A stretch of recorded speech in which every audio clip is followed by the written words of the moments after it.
how did I get the $30,000 for us to go back to the cave in the first place? Oh, yeah, that $30,000 out of the blue. Mm-hmm. Yeah, that made our return possible. I mean, I'm a housekeeper in Berkeley, scratching out a living out there. The rent's so expensive. The return to the cave was made feasible by a gift from my dead, father and mother. Hmm. They both died at the age of 81 after living faithfully together for 64 years, since they were teenagers. Yeah. Hmm.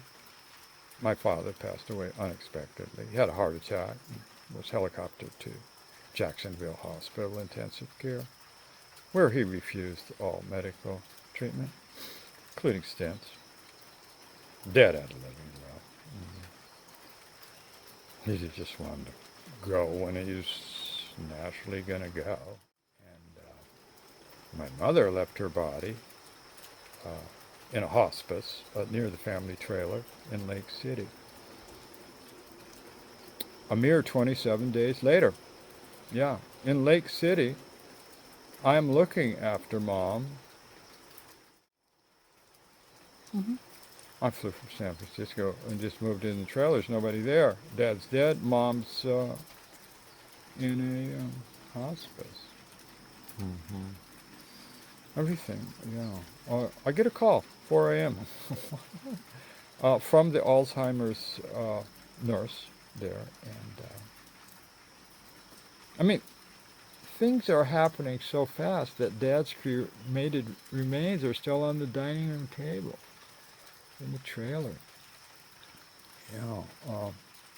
My parents, yeah, they lived in a glorified trailer park for residents 55 and older, and this trailer park so funky that in the guard room at the entrance they had a mannequin uh, in full uniform to check people. They couldn't afford a human with a living pulse. My parents, poor, humble, absolutely kind-hearted folks. Yeah. Death of Dad, unforeseen. So the following morning, I fly from San Francisco to Florida to take his place looking after Mother. When I arrive in Lake City, my dad's body's still on a stainless steel gurney in the crematorium. They're backed up. When I show up in Florida, I am the best thing my mother has ever seen. 6-stage Alzheimer's? Oh, who cares? She recognizes me. Her favorite child, her baby.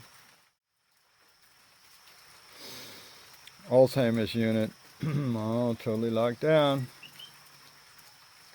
I feel completely at ease here because I used to work as a nursing home up in Eugene, Oregon, as to keep track of 15 Alzheimer's patients at once. On the graveyard shift, from midnight to 8 a.m. I mean, you heard about herding cats? Cat herders got it easy. But, no problem. I mean, I'm at a table with Mom, and, well, the table fills up because they know there's a fun guy here, and a lot of people don't get visitors, Alzheimer's or whatever. So we got a table full here, and one asked me, is the bus to Nebraska here yet? And I answer, no, it's not here yet. But when the bus comes, can I come with you?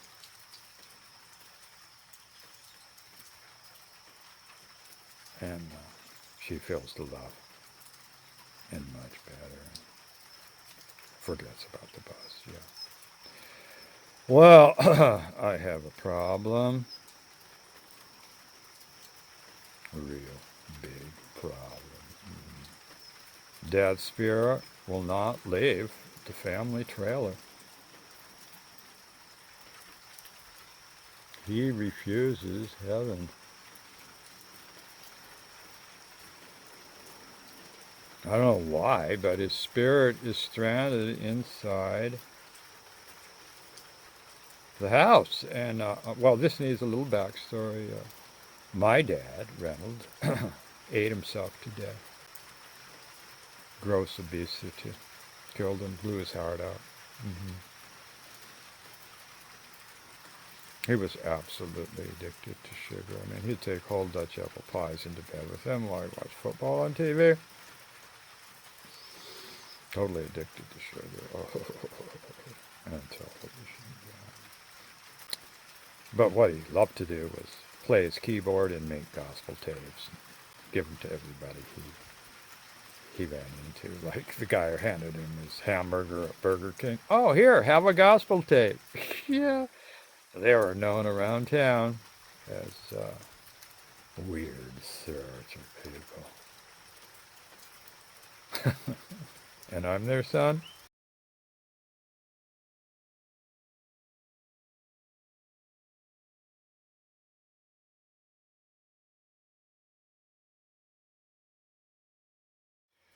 Well, yeah, so I'm living in the trailer, and what the Tibetans would call his hungry ghost. Hungry ghost haunting me to what? Eat for him. This is not a casual possession. I mean, it can be like getting towards midnight, and I find myself in the car driving to the last supermarket open in Lake City. Well, actually being driven to do what? Score a half-gallon of peach ice cream and a Dutch apple pie for Dad? I balloon up 10 pounds in the first 2 weeks on Dad's crash obesity diet. You won't read about that in any book.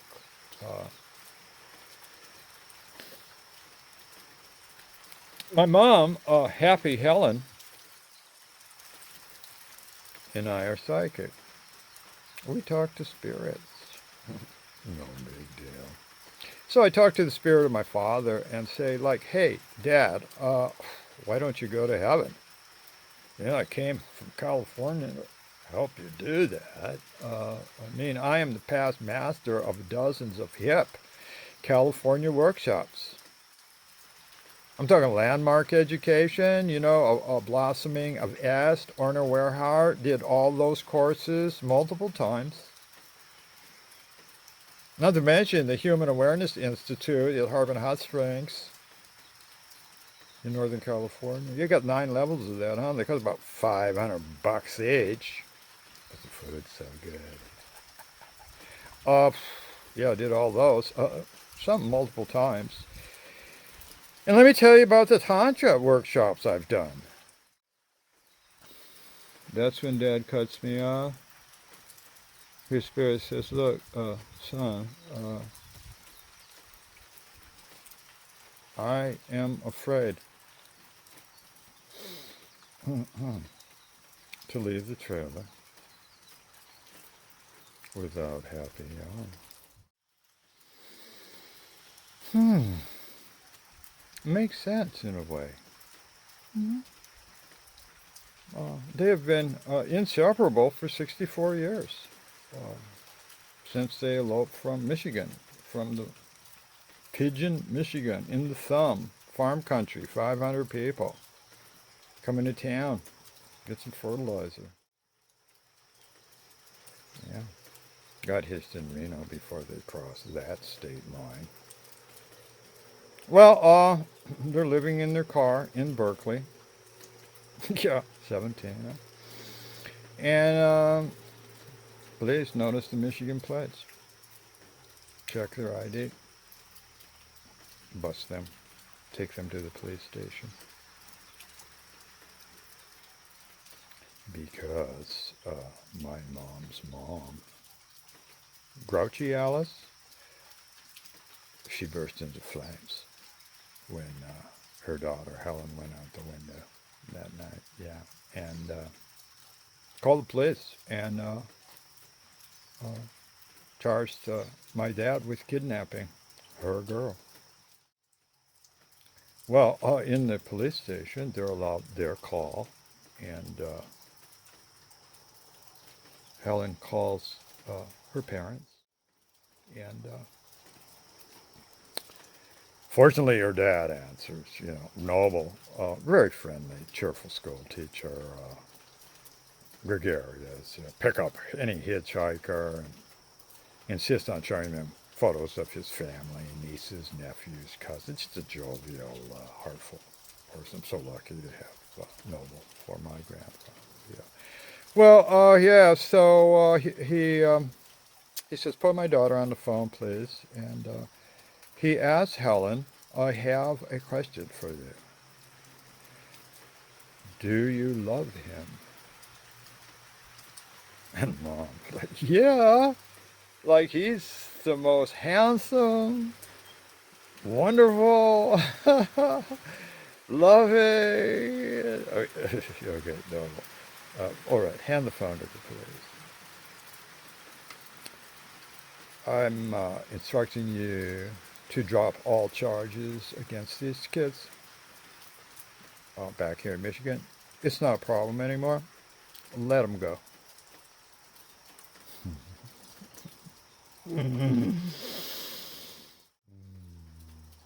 Well, I've got to encourage Dad to go to heaven now. Huh? I phoned the Lake City thrift store and tell them to like bring a whole, their biggest pickup truck over. Don't worry about the guard. Just drive through. He'll let you through, I'm sure. And I do that so I can completely empty Dad's room. I'm trying to make his spirit realize he doesn't actually live here anymore. So everything goes. The queen size bed, the bedstead, his keyboard, what's left over from his model airplane supplies. I mean, everything. The only thing left in his room is the carpet itself. And I buy a bottle of Southern Comfort and a huge poster of Barack Obama. At 4 feet high, 3 feet wide, huge, beautiful. And well, let's see. In the far corner of Dad's room, you walk in the door, and in the far corner there are two windows right there where the two of the walls come together. And at a 45-degree angle, I set the poster, and in front of the poster, I set the bottle of liquor. And this allows a breeze to blow in. An escape route. Hint, hint. A strategy to get out of here. Well, I somehow have to make my dad realize he's really dead. And that this is not his room anymore. He would never have a bottle of Southern Comfort in his room. He wouldn't even have a Heineken in there. Okay? And the poster of Barack Obama, well, he voted for him, but he'd never have a giant poster of him in his bedroom. His art is 1,000-piece picture puzzles put together, and then we'd kind of shellac them and frame them and hang them on the walls. This is the art decor in trailer parks in Florida. Dad, ascend to someone like God. More appropriate? Or you're going to give me a heart attack from all that food. Ice cream? Donuts? Oh, I'm a health freak from San Francisco. I can't take it anymore. Okay, Dad.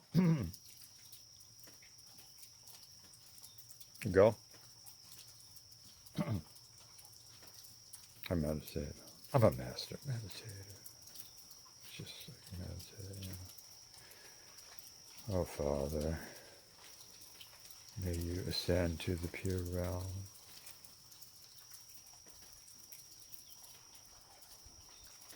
This doesn't do the trick. My dead dad will not leave me in peace. Yeah, he really needs his life partner to leave the planet, to leave Earth, to leave this density level of Earth. And I desperately need happy Helen to help me, but she does not know her life partner is dead. Yeah, so I psych myself up for the big moment to explain to Mom that her devoted husband has passed away. Like I'm a trained nurse, from Oregon. And we were coached to be frank with the dying. Yeah, don't beat around the bush. Tell it like it is. Stay in reality. Everybody can then relax. So here goes. So, Mom, put your hands in my hands. Look into my eyes. Reynolds had a heart attack. Died in the hospital in Jacksonville. So he will not be visiting you anymore because he is dead.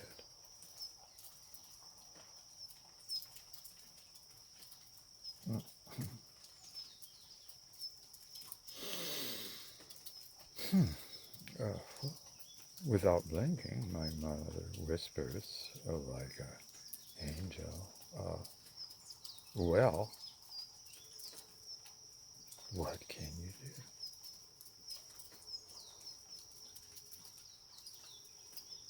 No emotion? No nothing?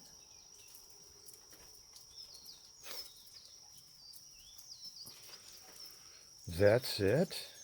Oh, absolutely no surprise. Well, back in the parking lot, outside the nursing home, I break down, weed over the steering wheel.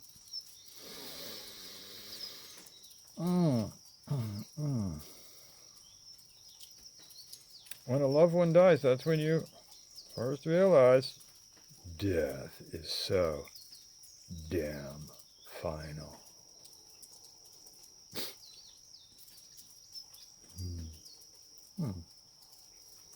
Until unexpected peacefulness overcomes me.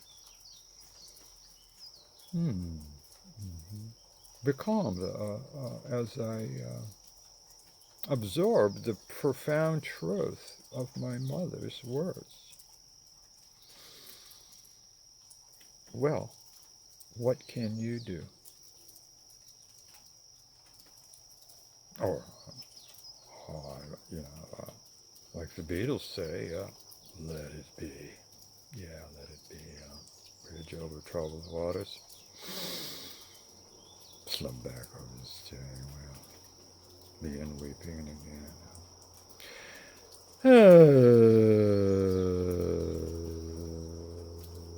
About 3 weeks have gone by since I came back to attend to my dad's body and have him cremated. And I get a call in the trailer. Absolutely love that. What? 4 a.m. To hear that Mom, Happy Helen, has suffered a severe cerebral hemorrhage within the Alzheimer's unit, and they helicoptered her to Gainesville Hospital, big time University of Florida hospital. Why am I not in the loop of any of the decisions being made here? I mean, literally, I'm a few blocks away. I'm the legal next of kin. And yeah, helicopters here, helicopters there. We're talking $7,000 an hour to chopper my people around.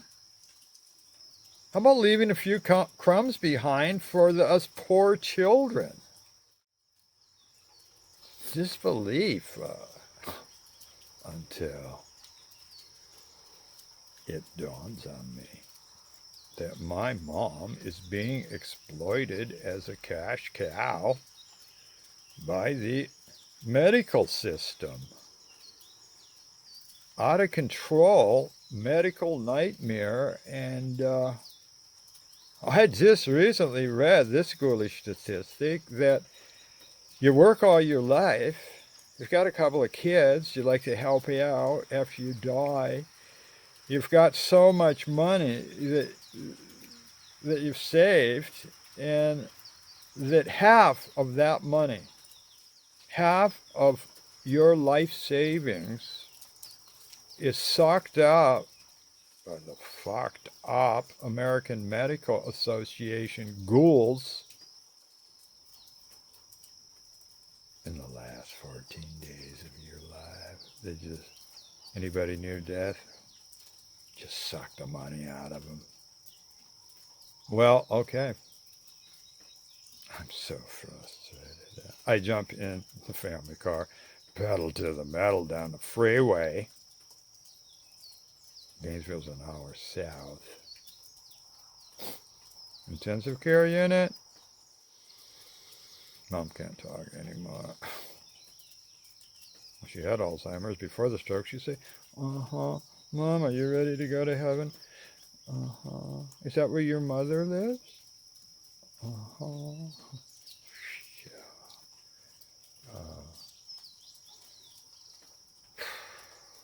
You know, helping Mom out. I think she might need a shawl.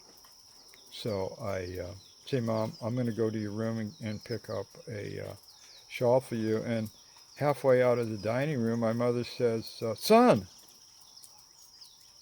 Well, Mom, I will never leave you.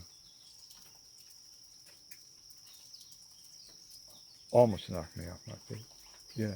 Alzheimer's, no social filters left. It's just like the pure juice, huh? I will never leave you. So true, so powerful, so direct, so out of context, no segues. That the truth that your mother will never leave you. How powerful. Yeah. Well, the mother that would never leave me suffers from diabetes. Heart valve damage. Yeah, well, yeah, she's had a previous heart attack, and now this massive cerebral hemorrhage, stroke. She's in the 6th of the 7th stage of Alzheimer's, an angelic stage. Stage 5, huh? You'll never stop talking. So like, hard on the caregiver. But yeah. Her mouth, bottomless pit of teeth stubs, black teeth. I count the different tubes and cords coming out of my mother. They've got one stuck here, pretty thick tube, and all these IVs, and 7. They've hooked her up to 7 life-sucking cords. And you know what? Look, my mother has a living will, like her husband, and she does not wish to die this way, in this place. Look, I'm a dedicated son, okay? And I'm not going to let Mom die like this. So I arrange an ambulance to transport Helen to a hospice in Lake City that's near the family home. Well, Mom's got to be nearby physically.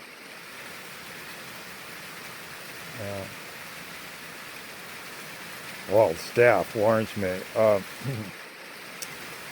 Your mother very likely won't make it back. An hour by freeway in an ambulance?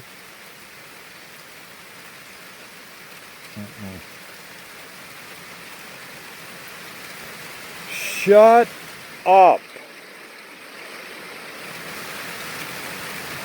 Unplug my mother now.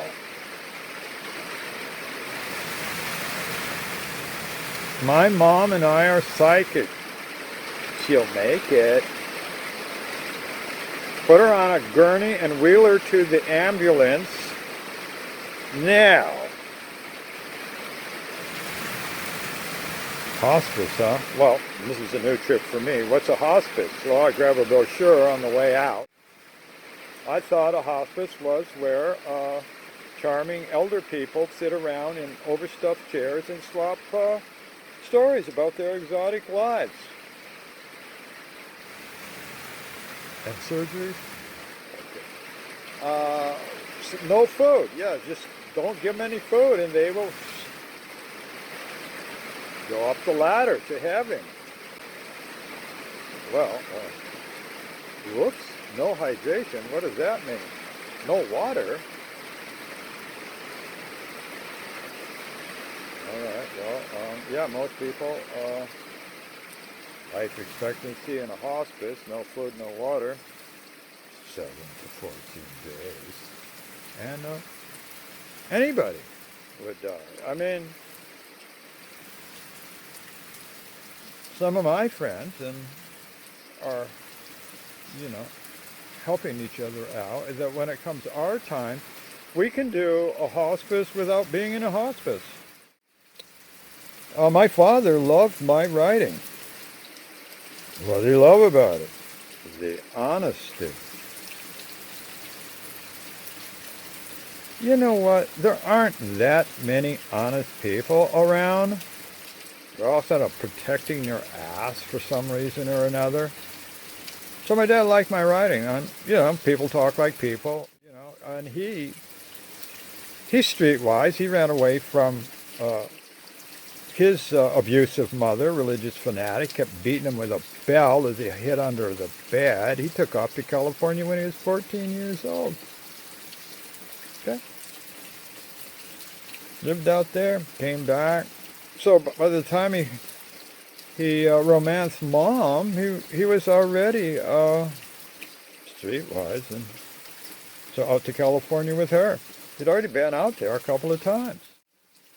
Got a job at 15 working at Yellowstone Park. People took him in San Diego. Salvation Army took him in, got some foster parents.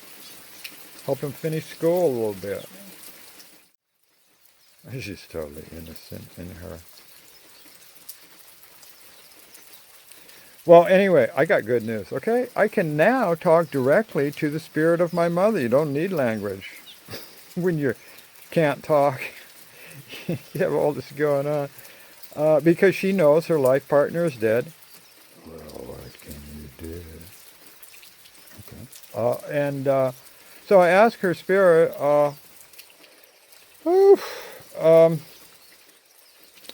Reynold is afraid to leave the trailer without you and to go to heaven.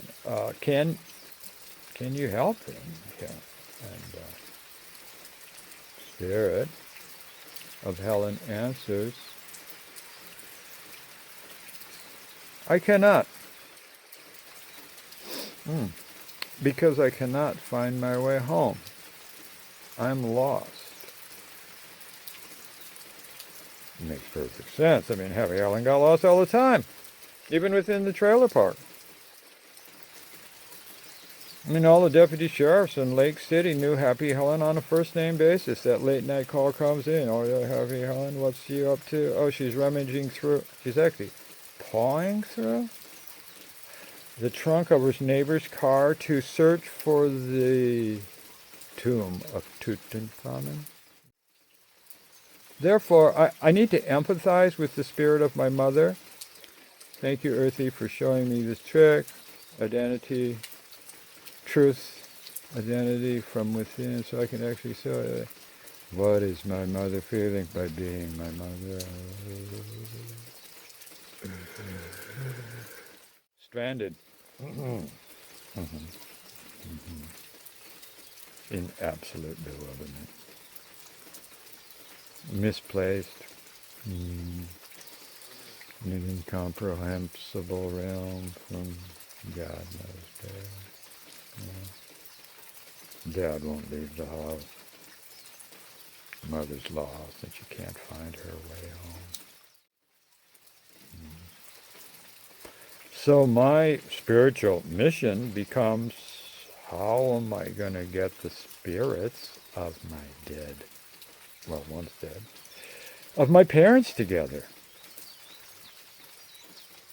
Yeah, Dad's dead, huh? One's dead, and the other is alive, but out of her mind. Yeah. This stuff is not in the Tibetan Book of the Dead. Eerie silence. I'm exhausted as can be. I'm spiritually bamboozled, been up all night again. Sun is thinking about coming up? Maybe. I'm staring at Dad's cremated remains in a plastic bag on the dining room table. Died from gross obesity. He only weighs 2 kilos now. I mean, he's so light now, I can hold Dad in the palm of my hand. Yeah. And I had imagined that created remains look like, what's left over in the fireplace after you make a fire. Yeah, sooty, ashy, but no. It's like pulverized opalescent seashells. It's just so gorgeous. The created remains, at least of my father. I've never seen anybody else's. All shiny, opalescent. Fuck it. I can't stand it anymore. I gotta be a good boy and get the spirits of my parents back together. Impulsive, dazed. You know what? I'm going to take the direct physical approach of getting them back together. So I conceal, actually, my little cardboard box of Dad's cremated remains. Yeah, we're humble. It's like not in an urn or anything. And head out for the nursing home. Let's get them together. Well, it won't open for a little bit. So we stop at a fancy coffee shop. And the hungry ghost of my dad, what does he want? Oh yeah, venti mocha with extra whipped cream. Well, I indulge myself with a New York Times, a rare newspaper in this provincial part of Florida. Yeah. Well, Dad, Spirit, and I, still in the flesh, arrive at the hospice exactly when it opens. Yeah, I'm the first in. Beautiful Florida Sunday morning. Windows open, breeze is coming in, all the rooms, birds chirping like there's no tomorrow. Oh, I'm starting to feel good. Yeah. Little clock next to the registration book. I sign in at 7 o'clock. I sign in. 7 o'clock and walk down to Mom's room.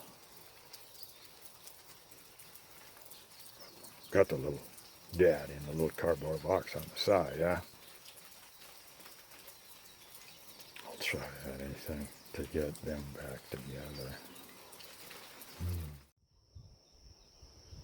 This is an extremely difficult performance piece for me. If it weren't for Earthy, I would have just skipped it completely, but she's more divine. She's Mary Wald. So here we go. Well, I get to my mom's room, and I'm greeted solemnly by the nurse, who says, your mother waited for you. She saw you drive into the parking lot. And then she exhaled peacefully and passed away.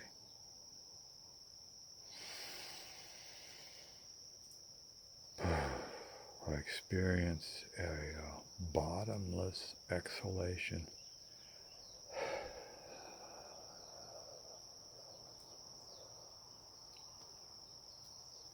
I wish to be alone with my mother's body. Close the door. Perform Buddhist prayers for I don't know how long. Still something profoundly not right around here. The spiritual aura is not in alignment at all. So, impulsively, just intuitively, there's no mind at all anywhere near this, what I'm doing. I place Dad's cremated remains in a little cardboard box to the right of my mother's dead heart, and I lay the family Bible, the big one, to the right side of her heart. Yeah. Incredibly. This deathbed maneuver reunites their spirits. Oh, yeah. I witness a translucent, celestial, kind of like a little micro hurricane, but upside down and swirling upwards from the heart of my mother. She looks like a Mayan princess. She's so glowing. You have to be right there at a situation like this to realize the power, the transcendent spiritual power that comes down right at this time. I've never seen Mom look so beautiful. And really like a Mayan princess. She looks South American. Yeah. I'm so ecstatic, so relieved that I have been a good boy. I've been a good kid.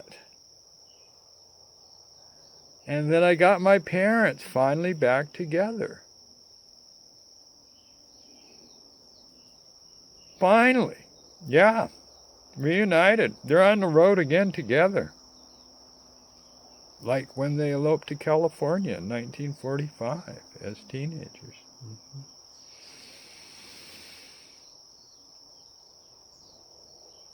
Then it hits me. Oh, wait a minute. It's that Sunday that the preacher man is going to do a prayer service for my father. Well, you might as well make it for two dead parents to pray over. And it's happening in like 30 minutes.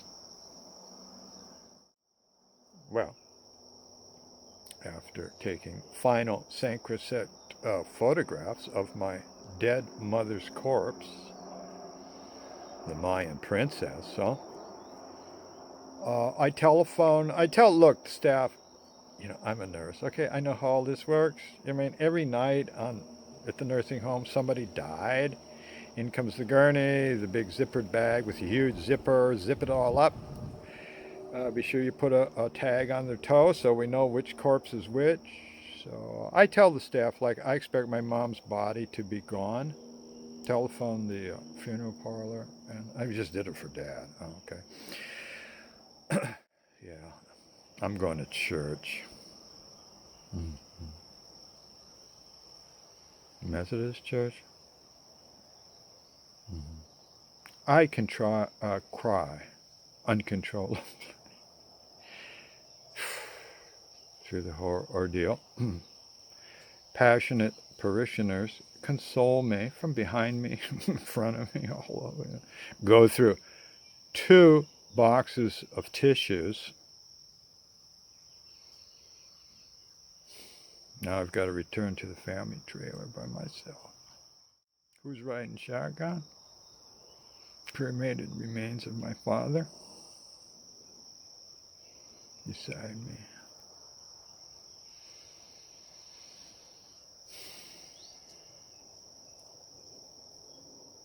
Well, I salute the dummy for his Zen patience and, tolerance for everybody. Like a frozen bodhisattva, like,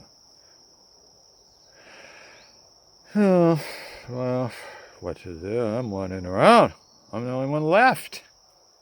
Well, wander into Dad's room. What? I'm flabbergasted. I'm like, I can't believe it. I'm thunderstruck to witness that the pint of liquor has inexplicably fallen face down onto the carpet. That's Southern Comfort, huh? It would never be in Dad's room. And what's over that? The poster of Barack Obama covering the bottle of alcohol. And the curtains. They've always blown inward before. Now, how are they blowing outwards? What's called? Somebody was in a hurry to leave out the windows. The white gauzy curtains blowing outwards to heaven. And the atmosphere in the trailer. For the first time since I've been here.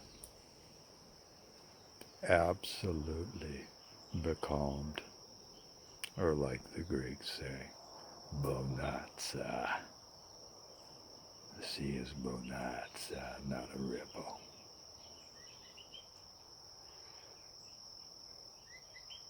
I have lost my appetite.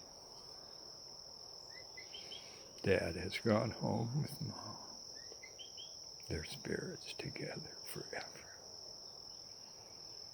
Thank you, Goddess Earthy, for supporting me in all this. Bewildering labyrinth, all right, of the human soul.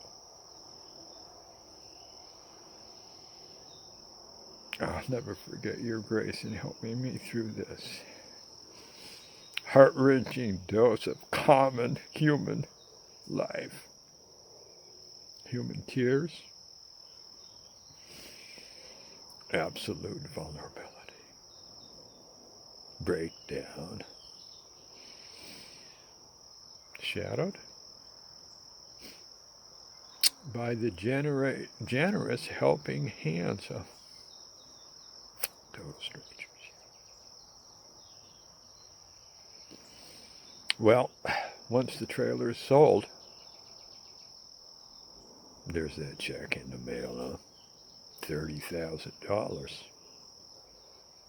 Blessings to my first gurus, Happy Allen and Reynolds. Yeah, thanks, Mom and Dad, for bankrolling my trip to the womb of Ganesh. Last time, and before I, too, pass away. Well, what can you do?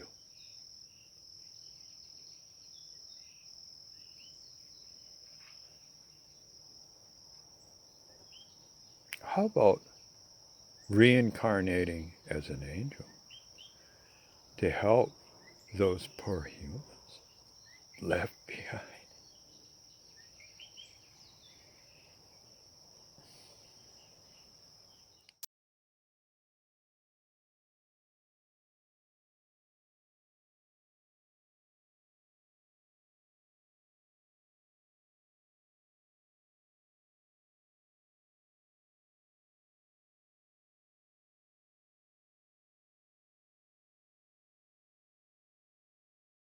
To visit you from California? Yes, you know it.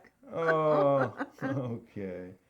And your hair turned white because it's very beautiful. Because you're an old timer. Oh, very old. Okay. 80 something or other, 6, I think. No, 86? 92.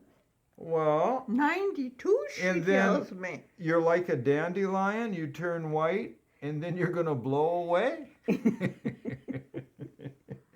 Not you- yet. And who's your best friend? The person taking the picture? Mhm. Carol. And you've known her From infancy. Well- infancy There you go. because you're her mother. Isn't that amazing, huh? Yeah. Unbelievable. You like cuddling, I think, huh? Oh, yes. When Jerry comes all the way from California, You guys cuddle. we get to have a cuddle sort of marathon session in your. Feel those big, strong hands. I mean, that's the big, strong hand thing. This she her hands loves. remind me of her father. Yes, her- exactly. Yeah, Glenn. Yeah. He died. Yeah. he Glenn did, honey, died. a long time ago. Yeah, all good. And I'm all alone now. No, except you for have Carol. me. I have What? Carol. Carol's like an angel. Mhm. She just appears. I just appear, come in, pop in, And clean the Go house. home now? She takes Not you. yet. She Not takes yet. you out You're to the visiting movies. with Jerry. She takes you out to the movies. Yeah, I take you out to the movies, don't I, once in a while? And restaurants. Mm-hmm. Yeah, yeah, we And go. keeps your life fun, huh? Mm-hmm. And You're look what I brought 92, today. but you still walk around. Yes. Wow. Isn't that amazing? Isn't that amazing? Well, that's why I came out here to Michigan. I'm from Saginaw, and I've known my beautiful Oh, Aunt my Kay. hand. Saginaw. You know my Yes. Helen and Randall, my dad and mom. Absolutely. And I've known your beautiful daughter since she was born, huh? Mhm. We go back a long way, huh? We do. You're so sweet.